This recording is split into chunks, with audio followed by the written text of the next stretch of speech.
I'm Dan Ackerman, and we are taking a look at the HP Pavilion 14 Chromebook. That's right, even though this looks and feels a lot like a regular mid-sized laptop, it's actually a Chromebook.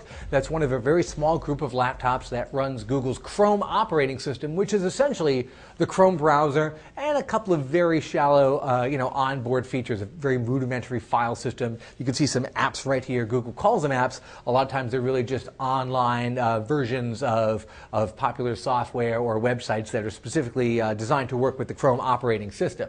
Now, some Chromebooks we've looked at are less expensive, $300, $250. This is $329, and for that you get an Intel Celeron processor, you get 16 gigs of onboard storage, which is not really a lot, but some Chromebooks are also much more expensive. Google has their Pixel version, which is like $1,200 with a big Retina display screen.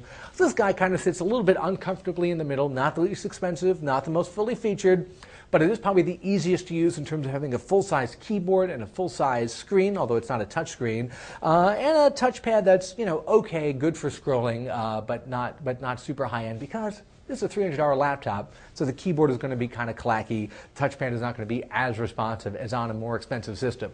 The big question you have to ask yourself moving to a Chromebook is, can I handle having to be online 99% of the time and doing everything through the browser? If you use, let's say, iTunes or Photoshop or very specific apps like that a lot, then this is not the system for you. If you're using Facebook and Twitter and Gmail and Google Docs and other tools that are already online, then there's a much more compelling case to be made. That said, much like netbooks a couple years ago or even tablets, a Chromebook does make a better secondary or travel system than your main one. I think if you're using this as your main laptop every day, you would be kind of frustrated by it. But for $329 for a 14-inch screen and a decent web browsing experience, it could be worth a look as something to take with you on the road. I'm Dan Ackerman, and that is the HP Pavilion 14 Chromebook.